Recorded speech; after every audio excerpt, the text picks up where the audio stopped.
요한복음 18장 1절에서 4절의 말씀 우리 함께 읽겠습니다. 예수께서 이 말씀을 하시고 제자들과 함께 기드론 시내 건너편으로 나가시니 그곳에 동산이 있는데 제자들과 함께 들어가시니라. 그곳은 가끔 예수께서 제자들과 모이시는 곳이므로 예수를 파는 유다도 그곳을 알더라. 유다가 군대와 대제사장들과 바리새인들에게서 얻은 아랫사람들을 데리고 등과 횃불과 무기를 가지고 그리로 오는지라. 예수께서 그 당할 일을 다 아시고 나아가 이르시되 너희가 누구를 찾느냐.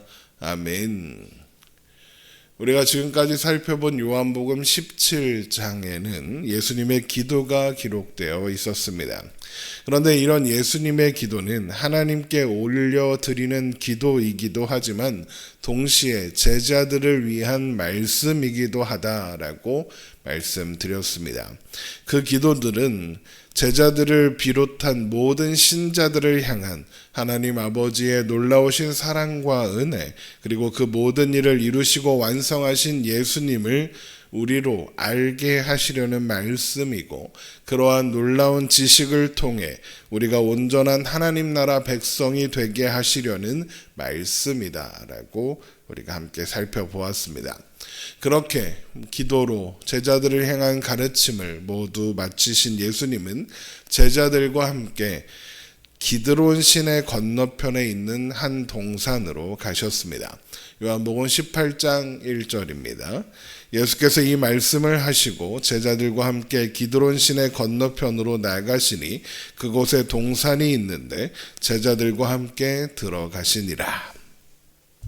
예루살렘 동편에 있는 작은 시내인 기드론 시내를 건너면 작은 동산이 있는데 우리가 보통 겟세마네 동산이라고 부르는 곳입니다.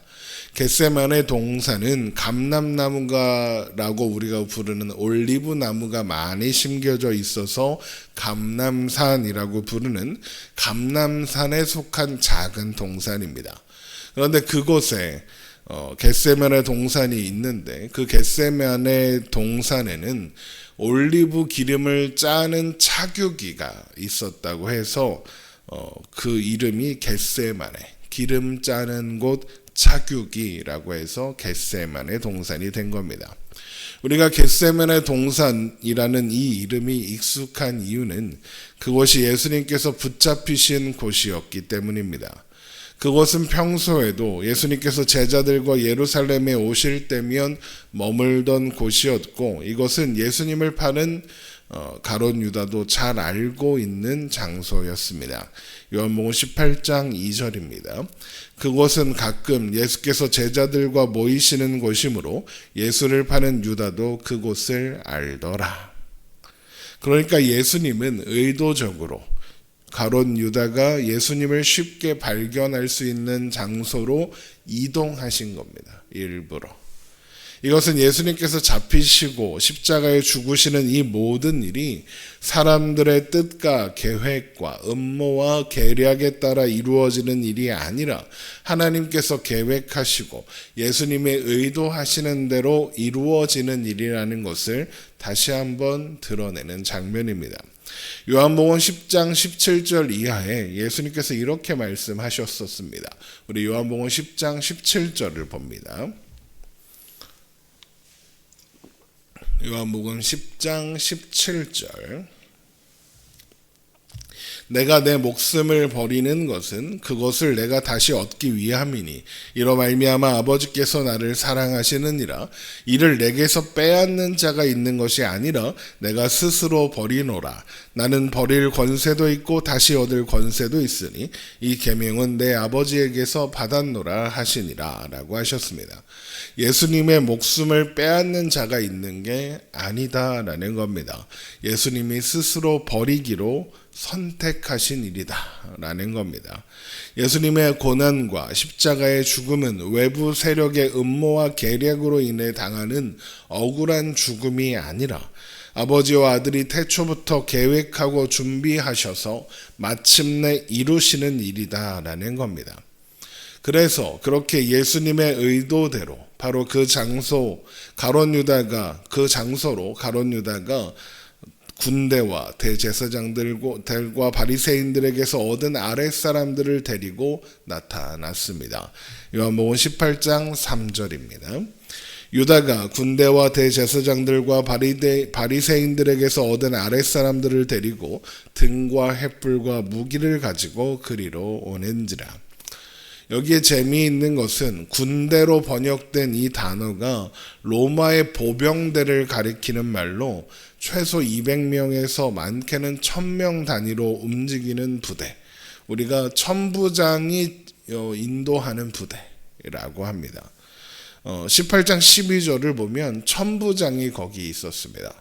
그렇다면 최대 1000명의 로마 군대가 지금 동원되고 있다는 겁니다. 거기에 대제사장들과 바리새인들의 아랫사람들, 아마도 성전 경비대라고 부르는 그런 사람들이었겠죠. 그들도 동원되었습니다. 그러면 그 사람들만 해도 적게 잡아도 수십 명은 되었을 겁니다. 그러니까 지금 한 사람을 붙잡기 위해서 거의 1000명이 넘는 인원이 군대가 동원되고 있는 겁니다. 그런데 성전 경비대가 동원된 것은 그렇다 치더라도 어떻게 그렇게 많은 인원의 로마 군대까지 동원될 수 있었던 걸까요? 그 이유는 앞서 예수를 죽이자는 공모가 있었던 산헤드린 공회에서 찾을 수 있습니다. 그 회의에서 대제사장들과 바리새인들은 예수님의 존재와 또 예수님의 행보가 로마인들에게 불필요한 의심을 사게 할 수 있고, 그로 인해서 군대가 개입하면 자신들이 피해를 볼 수 있다고 염려했었습니다. 우리 요한복음 11장 47절에 가봅니다. 요한복음 11장 47절.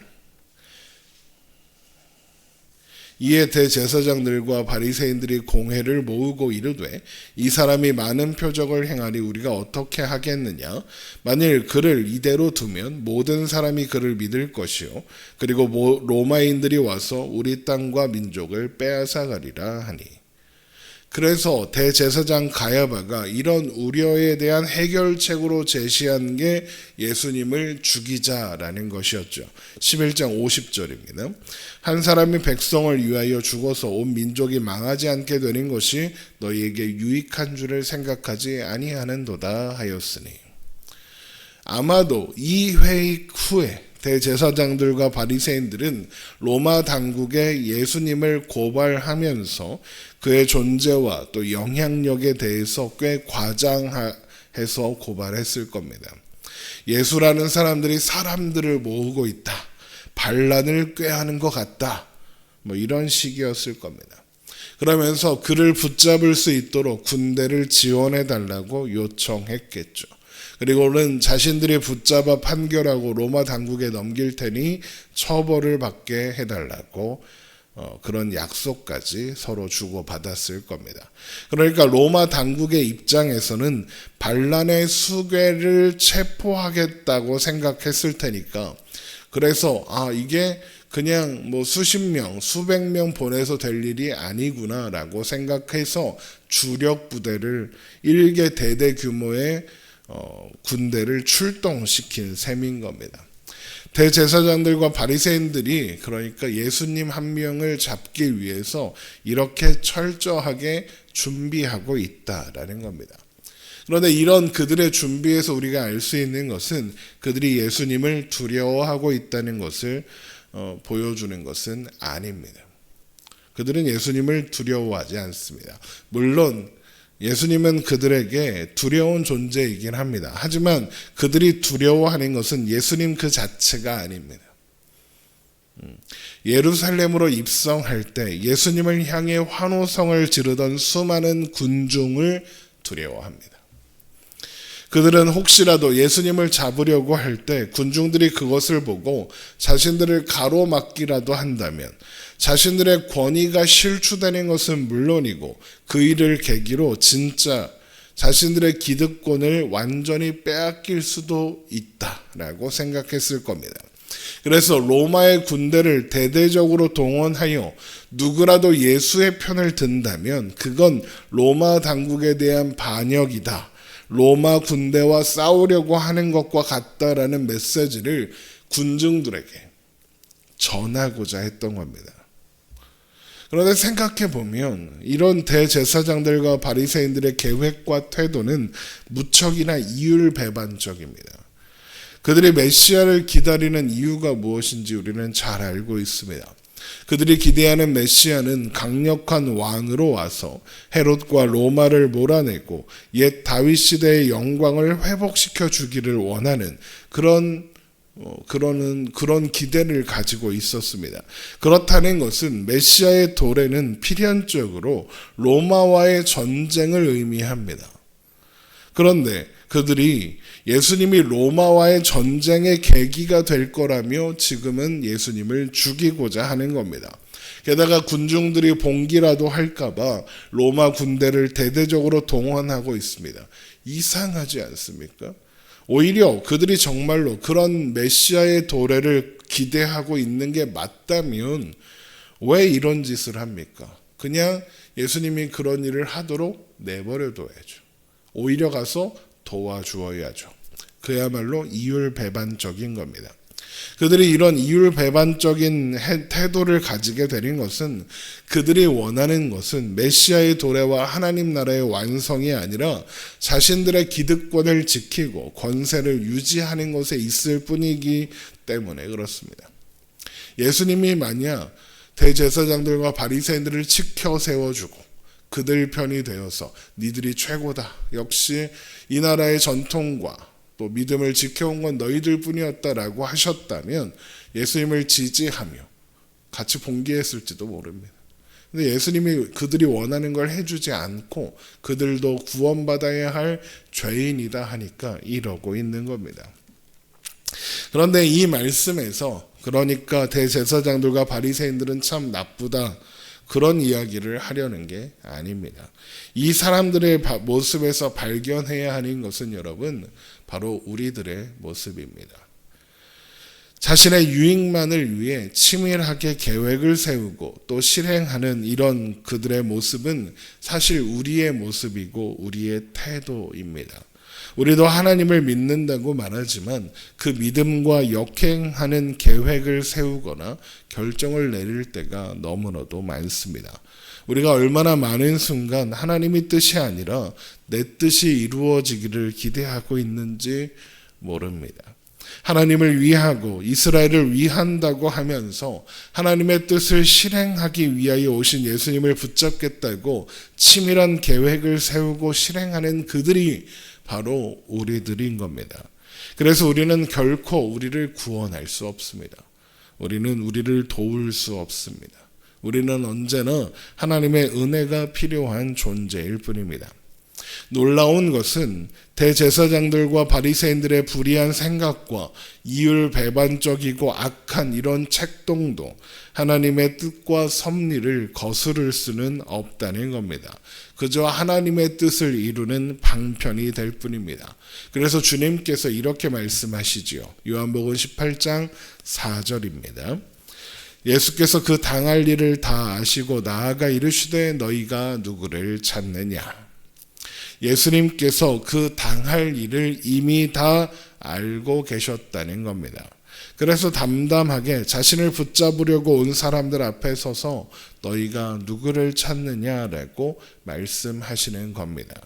이 모든 일은 대제사장들과 바리새인들의 음모와 책동의 결과가 아니라 하나님의 뜻과 계획 안에서 이루어지는 일이라는 것이 그렇게 다시 한번 드러나는 거죠. 우리를 살리겠다는 하나님의 뜻은 세상이 그 어떠한 계략과 책동에도 흔들리지 않습니다. 실패하지 않습니다. 예수님을 죽이겠다는 대제사장들과 바리새인들의 행동이 오히려 하나님의 뜻을 이루는 방편이 될 뿐인 것처럼 말이죠. 저들의 악한 의도조차 합력하여 선을 이루시는 하나님은 하나님의 뜻을 이루는 방법이 되게 하셨습니다. 우리의 연약함과 미련함, 우리의 위선과 악함까지도 하나님은 합력하여 선을 이루게 하시는 분입니다. 그리고 그 목적은 우리를 구원하는 겁니다. 우리를 온전케 하는 것이고 영원까지 우리의 존재와 신분을 보존하시는 겁니다. 여러분, 이것을 기억하시기 바랍니다. 이것을 기억하며 우리가 살아갈 모든 오늘에 만날 세상의 유혹과 위압을 두려워하거나 흔들리지 않으며 우리의 연약함과 미련함에 좌절하거나 절망하지 않으며 우리의 영혼의 닷 되시는 예수 그리스도와 하나님 아버지와 손을 붙잡고 성령님의 인도하심을 따라 그렇게 살아가면 되겠습니다. 기도하겠습니다.